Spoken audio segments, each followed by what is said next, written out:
And welcome back to Bharat लोग।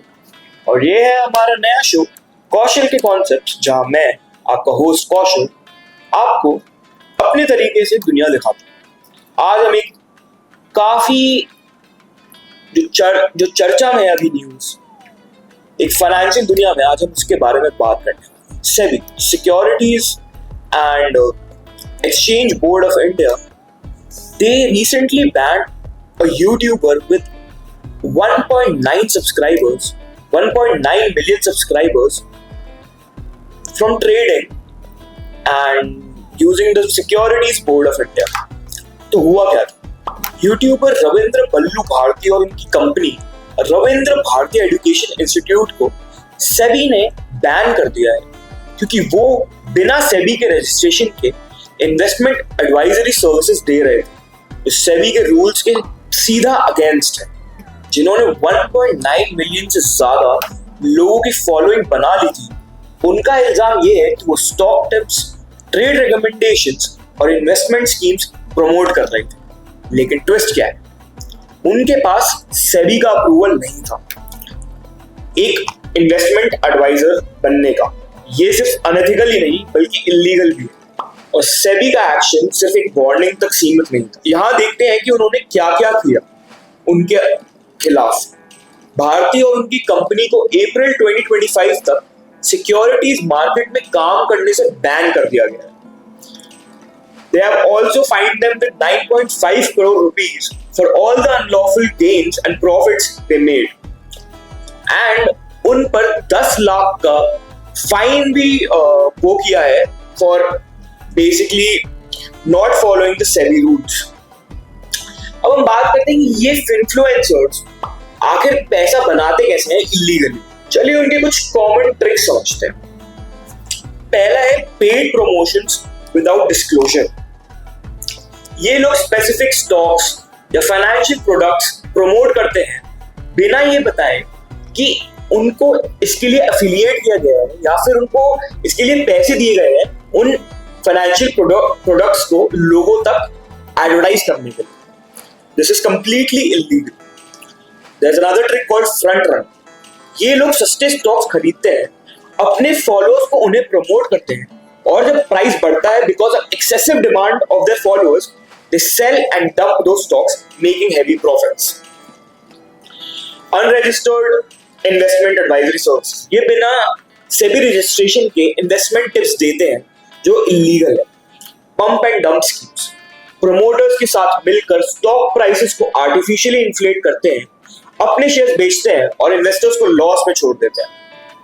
Affiliate marketing, high risk platforms financial products promote करते हैं, like derivative market, and they earn heavy commissions from all this financial platforms.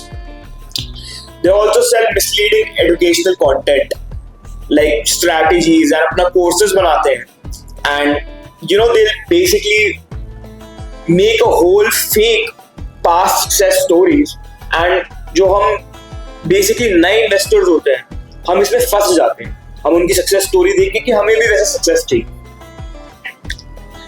2021 में CNBC journalist Hemant घाई को insider trading के लिए भी ban किया गया था, जो उनके टीवी स्टॉक रिकमेंडेशंस पर बेस्ड था। सेबी ने अभी रिसेंटली सोशल मीडिया को क्लोजली मॉनिटर करना शुरू कर दिया है, और इस साल करीबन 8800 मिसलीडिंग कंटेंट के इंस्टेंसेस आइडेंटिफाई किए गए। तो इसका टेक अवे क्या है? बेसिकली सावधान रहो। सोशल मीडिया फाइनेंशियल एजुकेशन का एक अच्छा सोर्स हो सकता है, लेकिन जो लोग एडवाइस दे रहे हैं वो हर बार क्वालिफाइड हो या एथिकल हो, ये जरूरी बिल्कुल नहीं। हमेशा चेक करो कि एडवाइजर सेबी के साथ रजिस्टर्ड है या नहीं, and stop following for this get rich quick schemes. मैं इससे आपको एक बात बताना चाहता हूँ जो my father used to tell me, कि why you shouldn't believe these financial advisors, या फिर जो आपको बोलते हैं गेट रिच क्विक स्कीम्स कि आप इस स्टॉक पे पैसे लगाओ, इस स्टॉक पे पैसे लगाओ, आपको एकदम से आपको प्रॉफिट हो जाएगा। उन्होंने एक स्टोरी बताई थी कि एक बंदा था, उसने 100 लोग इकट्ठा किए, ठीक है, उसने 50 लोगों को बोला कि ये स्टॉक गिरेगा और 50 लोगों को बोला कि ये स्टॉक उठेगा, सेम स्टॉक, ठीक है। अब दोनों में से कुछ तो एक होना ही था ना, या फिर तो स्टॉक गिरता है या फिर स्टॉक बढ़ता। ठीक है, तो भाई 50 समझ लो स्टॉक गिर गया, तो वो जो 50 लोग उसको जिन्होंने बोला था कि वो स्टॉक गिरेगा, वो 50 लोगों को बिलीव हो गया उस पर कि भाई अरे हाँ ये तो स्टॉक गिर गया। अब वो 50 लोग जिनको उसने बोला स्टॉक उठेगा, अब उनको पता चल गया कि अरे ये तो ऐसे ही है, उन्होंने छोड़ दिया। बट अब उसके पास वो 50 लोग थे जो उसकी बात सुन रहे हैं। अब उन 50 लोगों में से उन्होंने 25 लोगों को बोला कि भाई अब ये वाला स्टॉक उठेगा और ये वाला स्टॉक गिरेगा। ठीक है, अब भाई क्या हुआ, स्टॉक फिर से उठना या गिरना तो था ही। तो कुछ 25 लोग जो समझ लो स्टॉक गिर गया, ठीक है, फिर से स्टॉक गिर गया। अब वो जो 25 लोग थे जिनके लिए 2 बारी मतलब इस आदमी ने जो एडवाइस किया वो सही हो गया, उसके लिए तो ये भगवान बन गया कि भाई ये बंदा जो बोल रहा है वो तो हो जा रहा है। अब वो 25 लोग बिना सोचे समझे, बिना अपना दिमाग लगाए, बिना मार्केट को स्टडी किए हुए, they will always listen to that guy जिसने उन्हें 2 बार राइट एक को दिया। बट वो फाइनेंशियल एडवाइजर जिसको कोई नॉलेज नहीं, कुछ नहीं, उसने बस एक गेम खेला इन लोग के साथ कि भाई मेरे को 25 लोग मिल गया, मैं इन 25 लोगों को मैं बेवकूफ बना सकता हूँ बिना किसी दिक्कत के। अब वो उनको लूटते गया, उनसे पैसे खींचते गया, उनको बोलते गया अरे सर यहाँ पर कुछ हो गया, यहाँ पर कुछ हो गया। And that's why this is a story which beautifully portrays कि why you should never listen to these financial influencers or finfluencers जो आपको manipulate कर सकते हैं। You never know. So मेरा हमेशा से ये राय रहेगा for all the new investors कि stop listening to all these people on internet कि which stock you should buy or which stock you should not buy. Take your time, study करो, market को पढ़ो. There's a lot of tricks, but there's a lot of study behind it. There's financials of a company, बहुत सारे वो होते हैं, उनकी company की न्यूज होती है, सब। आप जब मार्केट में घुसते हो तो आपको पूरी नॉलेज होनी चाहिए उस चीज को समझने के लिए, उस चीज पे घुसने के लिए। आप हम एक ऐसे बात करते हैं कि आप समझ लो आप जॉब भी कर रहे हो। आप जॉब जब करोगे, जब आपको कोई जॉब देगा, आपको उस फील्ड की नॉलेज होनी चाहिए, तभी तो आपको जॉब मिलेगी, तभी तो आपको जॉब की सैलरी मिलेगी। वैसे ही जब हम मार्केट में घुसते हैं, जब हम इन्वेस्टमेंट करना चाहते हैं, हमें उस फील्ड की पूरी नॉलेज होनी चाहिए। हमें मालूम होना चाहिए स्टेटमेंट्स क्या होते हैं, मालूम होना चाहिए फाइनेंशियल्स क्या होते हैं, हमें मालूम होना चाहिए मार्केट क्या चल रहा है, मालूम होना चाहिए इकोनॉमी क्या चल रही है, तब जाके हम कुछ गेन्स देख सकते हैं। Stock market is a very risky thing, आप ध्यान से घुसे उसमें, एंड बहुत लोग अपना घर बार को बैठते हैं। So take your time.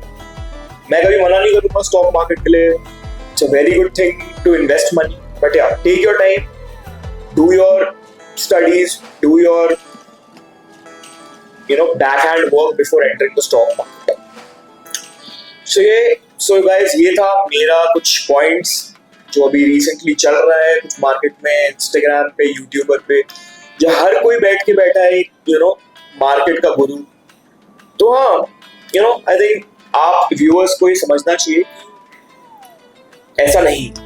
सो या मिलते हैं आपको अगले वीडियो, एंड अगर वीडियो पसंद आई तो लाइक करें, शेयर करें, and don't forget to subscribe to Bharat लोग to keep listening to my views on all this topics. मिलते हैं आपको अगले वीडियो। Thank you and bye.